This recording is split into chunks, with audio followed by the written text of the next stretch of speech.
John Barry also rejoining us now from Miami. John, we'll start with you. You played against Jason in high school. Characterize Jason's game going way back then. Well, I was a senior, and so he went through all the Barry boys. My two younger brothers played against him for 3 or 4 years. But you just knew it then how special a player that he was going to be. As a 9th grader, he was chiseled. He was a man among boys already, and his style of play. He was one of the fastest guys you've ever seen. But he was an ultimate teammate, like Mark Stein talked about. The ultimate teammate, the triple doubles. He's a top 5 point guard in the history of this league without question, and a guy that couldn't shoot the ball a lick when he came out, and winds up being in the top, I think, 3 or 4 of three-pointers made all time. A tremendous competitor, a tremendous winner. A couple finals with the Nets, didn't get it done. Then he gets it done with the Mavericks. Truly one of the best point guards that's ever played this game, without question, to me. Well, it's funny, John, because talking to Bruce about it before the segment, the first thing he said was you knew instantly the first time you watched this kid play, he was not just going to be in the NBA, he was going to be someone special in the NBA. What was it like, Bruce, when you had to play against a team led by Jason Kidd? You know, you usually say, okay, drop off of a guy because he can't shoot or something. But with Jason, he would eat up that space with his quickness, or he would take away certain things and only help out other guys that's on the floor as well.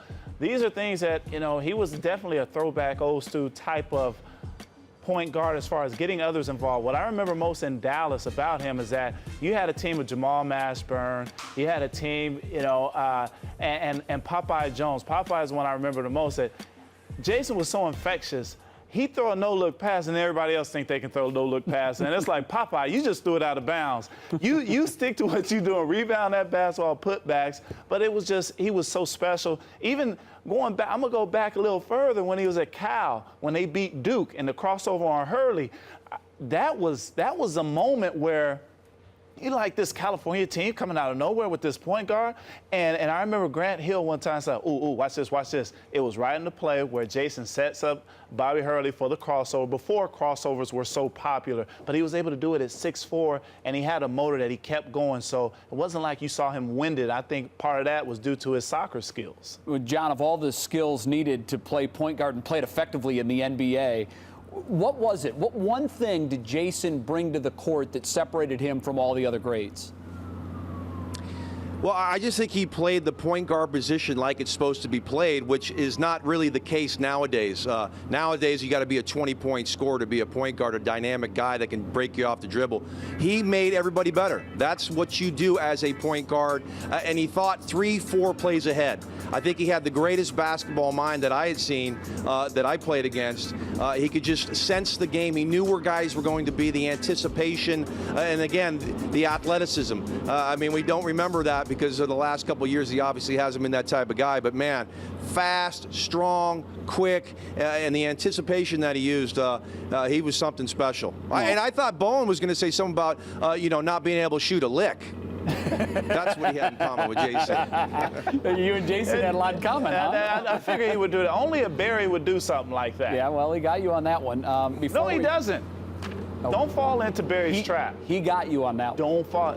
Did he lead the league in three-point field goal percentage? Oh, okay, I'm sorry. Yeah, all right. Look, before we let you guys go, I want you to wrap up. With Tim Duncan. Wrap up Jason's career in sort of.